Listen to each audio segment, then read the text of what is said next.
Maintenant, je vous propose de vous installer confortablement et d'écouter ma voix. Ne vous attendez pas à m'entendre détendre chacun de vos muscles les uns après les autres. Non, non. Laissez juste mes mots vous écouter. Comme si tous mes mots étaient installés dans un amphithéâtre, comme des élèves écoutant leur professeur. Et même si vous ne dites rien, ils entendent le son de votre respiration et ils vous portent toute leur attention. Un jour, j'ai imaginé que nous pourrions passer un nouveau permis. Un permis de lâcher prise. Parce que nous n'avons jamais appris à le faire. Nous l'avons expérimenté un peu, comme si nous avions emprunté la voiture de nos parents et que nous nous étions entraînés à conduire sur un parking. Mais nous n'avons jamais véritablement appris à lâcher.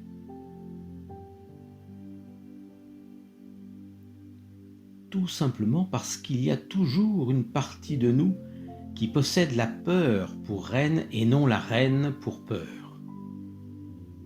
Ce qui fait que, quels que soient les choix qui s'offrent à nous, il y a toujours une partie de nous qui va se décider par peur et souvent renoncer au risque d'être plus heureux. Cette partie de nous est pourtant bien intentionnée. Elle nous empêche de prendre des risques démesurés. Mais elle nous met aussi beaucoup de bâtons dans les roues, comme le dit l'expression. Ce qui fait que plus nous avançons, plus nous reculons. Mais à travers cette séance, vous allez avoir la chance de réconcilier les parties fâchées ou de divorcer de celles qui ont perdu tout intérêt. Dans chaque histoire, votre inconscient va avoir la possibilité de décider du sort de chaque partie. Il va les écouter, les réconcilier ou les séparer et se débarrasser de tout ce qu'il vous polluait.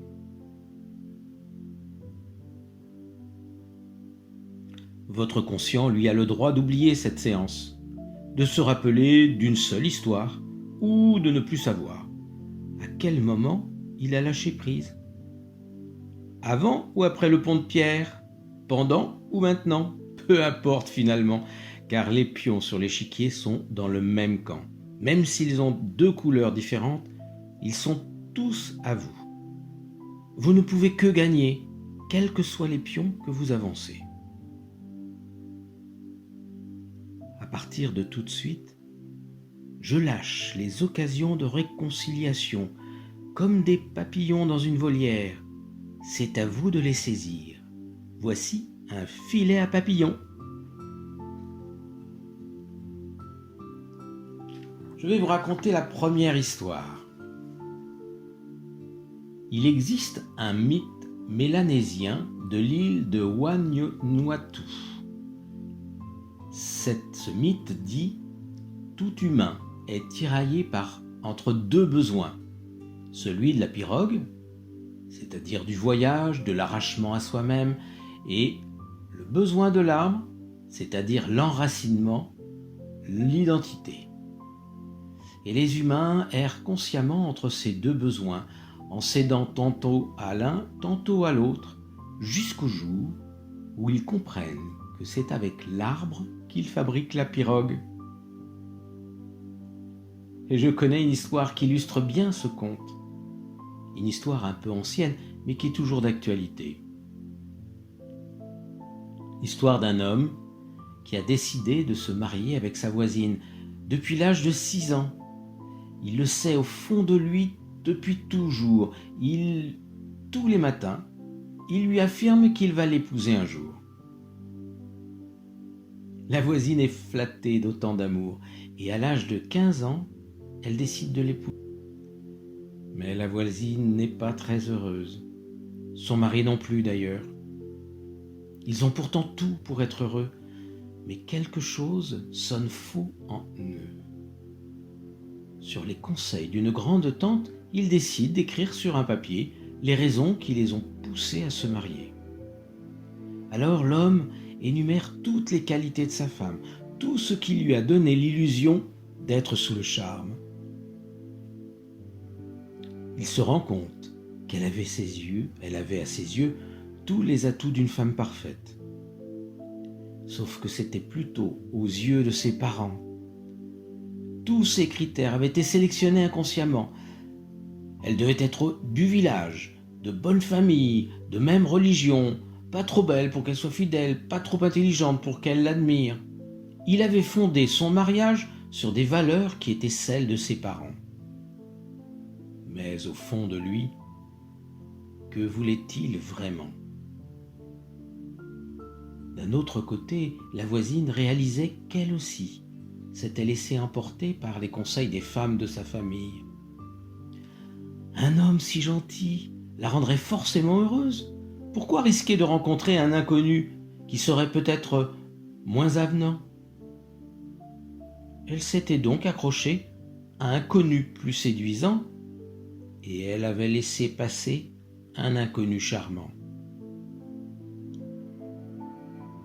Ils décidèrent, d'un commun accord, de divorcer de l'autre pour être plus fidèles à soi-même. Et oui, parfois, on est fidèle aux autres, aux parents, les conjoints, et on se trahit soi-même. Faut-il attendre d'être malheureux pour s'écouter ? Pour arrêter d'agir dans leur intérêt ?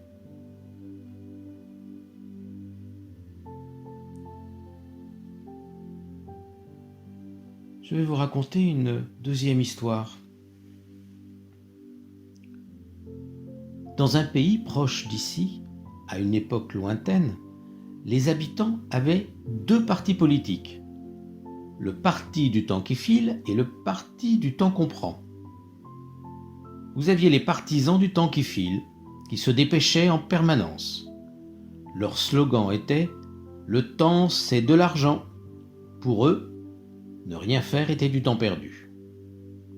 Alors vous imaginez bien que lorsqu'ils croisaient un partisan du temps qu'on prend, allongé dans un hamac à ne rien faire, cela avait tendance à jouer sur leurs nerfs. Mais celui qui était allongé dans le hamac leur expliquait « Je ne suis pas en train de ne rien faire, je prends du temps pour moi ». Alors, de feignant, l'allongé devenait l'égoïste. Il faut dire que le partisan du temps qui file était un peu aigri. Même s'il ose ne se l'avouer, lui aussi aurait aimé avoir un peu de temps pour lui. Alors il repartait, le cœur rempli de jalousie qu'il devait à tout prix cacher. Car dans la famille des temps qui filent, on votait temps qui file de père en fils. Il aurait été inconcevable qu'un jour, comme aujourd'hui, on change de parti. Les pères avaient bien enseigné à leurs fils tous les avantages qu'il y avait à ne pas se laisser rattraper par le temps, expliquant que les membres du temps qu'on prend couraient à leur perte, qu'il fallait travailler, récolter de l'argent pour payer leur retraite.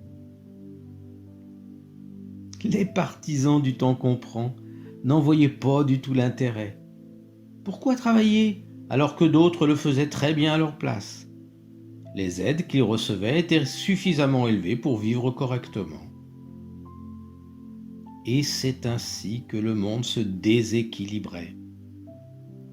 Alors qu'il aurait été si simple que les partisans du temps qui file en fassent un peu moins et que ceux du temps qu'on prend en fassent un peu plus. Et heureusement un jour, un temps qui file rencontra une temps qu'on prend.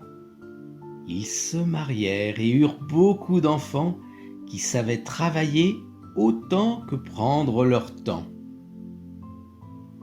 Alors, que diriez-vous de marier les choses pour trouver un équilibre et mettre tous les partis d'accord ?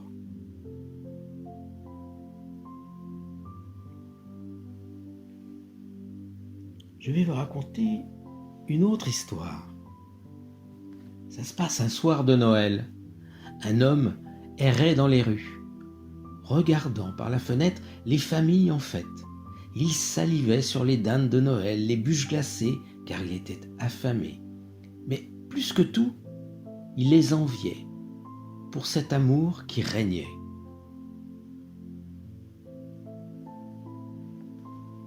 Alors, il avait connu cette ambiance quand il était enfant, avant même qu'un hiver emporte sa mère, avant même qu'une autre femme répare le cœur brisé de son père. Il avait grandi tant bien que mal de foyer en foyer, avec l'envie de recréer une famille, mais la peur aussi qu'elle se brise. Ça fait tellement mal quand tout s'écroule, qu'un auto-saboteur en lui s'arrangeait toujours pour déconstruire les quelques briques qu'il avait déposées. À chaque fois qu'une femme lui plaisait, il faisait tout pour lui déplaire. Alors oui, il avait un travail qu'il aimait, oui, mais personne le soir avec qui partager. Un père de famille l'aperçut par la fenêtre. Il l'invita à rentrer. Le prenant pour un SDF, il lui proposa de partager le dîner. L'homme n'osa pas lui avouer qu'il avait les moyens pour se payer à manger, mais qu'il était juste tiraillé entre la partie de lui qui voulait un bonheur familial et celle qui le fuyait pour éviter de souffrir. Je ne sais pas ce qui aurait pu aider cet homme à cicatriser de cette blessure passée. Comment pourrait-il déprogrammer la souffrance qu'il a associée à la famille? Comment accepter que les choses peuvent changer, que les scénarios peuvent être différents? Comment s'autoriser à être heureux quand d'autres ont souffert avant nous?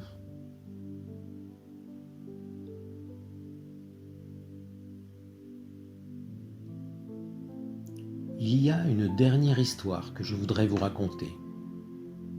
Elle s'est échappée d'un livre qui est tombé d'une étagère. Pourquoi lui? Pourquoi cette page? Je l'ignore.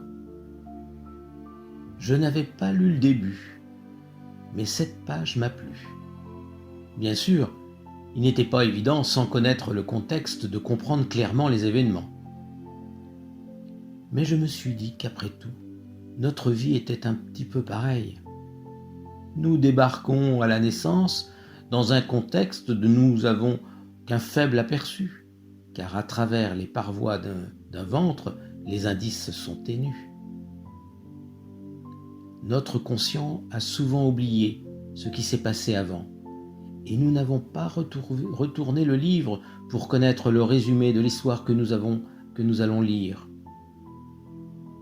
J'imagine que si c'était le cas, beaucoup auraient changé de livre en découvrant ce que cette histoire leur révélait.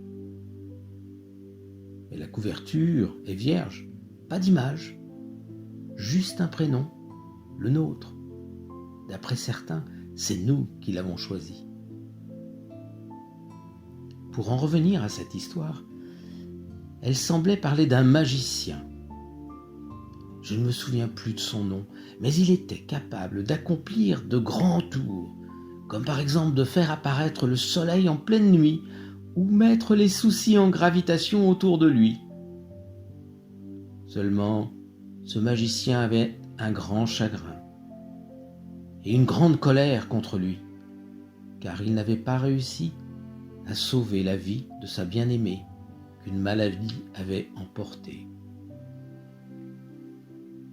Alors chaque année, le 17 septembre, jour d'anniversaire de son décès, il se rendait devant le lac préféré, dans lequel il avait jeté ses cendres. Et avec sa baguette magique, il était capable de former une vague qui prenait la forme de sa femme. Ainsi, ce jour-là, il pouvait lui parler et se donner l'illusion qu'elle vivait. Mais dès que le 18 septembre apparaissait, il devait se faire à l'idée qu'il ne la reverrait plus, qu'il ne la reverrait jamais. Jusqu'à ce que, le 17 septembre d'après, pointe son nez. 364 jours par an, Il tentait de faire le deuil, mais il suffisait d'une seule journée pour que tout son travail soit saccagé. Alors qu'il aurait été plus judicieux d'accepter que cette vague était déjà en lui, qu'elle y aurait toujours sa place, mais qu'il fallait tourner la page pour avancer et vivre. Une autre femme, en chair et en os, elle, l'attendait. Attendait qu'il soit prêt. Et si je vous raconte ça, c'est parce que nous aussi parfois, nous passons 364 jours à aller dans un sens.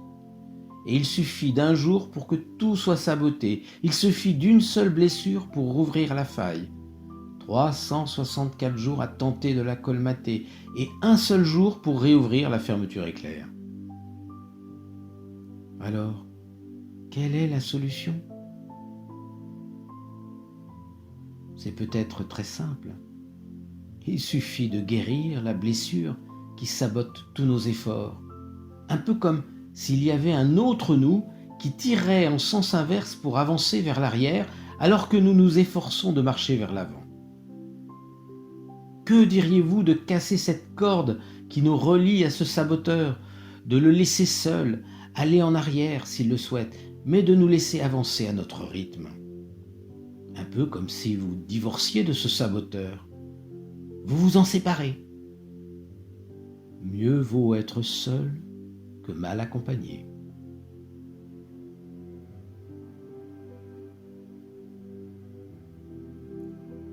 Maintenant, les parties de vous qui étaient en guerre lèvent le drapeau blanc. Imaginez plusieurs armées habillées dans des couleurs différentes, qui posent leurs armes et courent les unes vers les autres pour se prendre dans les bras. Certains soldats pleurent de joie. Toutes ces armées qui s'opposaient ont décidé de faire équipe dans votre intérêt, de prendre des décisions communes. À partir d'aujourd'hui, la paix s'installe en vous. Les parties qui jadis s'opposaient se réconcilient et trouvent de nouvelles solutions ensemble. Imaginez-vous d'ici quelque temps, heureux d'avoir trouvé la paix, plus fort qu'avant car tout le monde marche dans le même sens.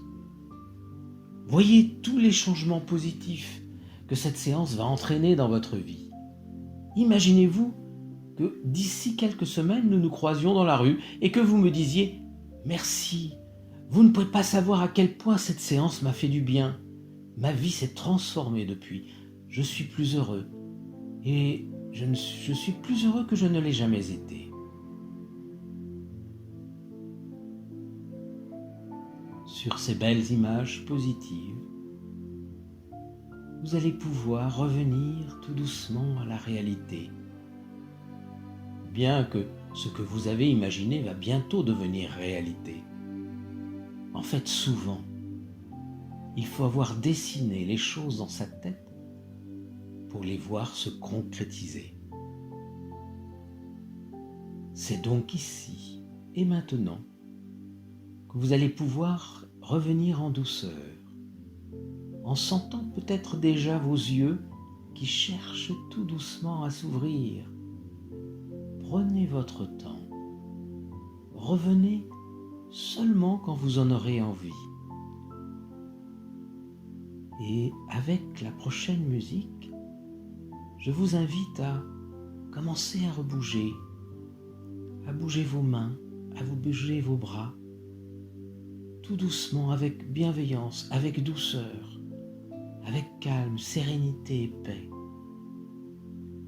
Vous repositionnez assis et vous levez et revenir dans le groupe pour y redécouvrir des yeux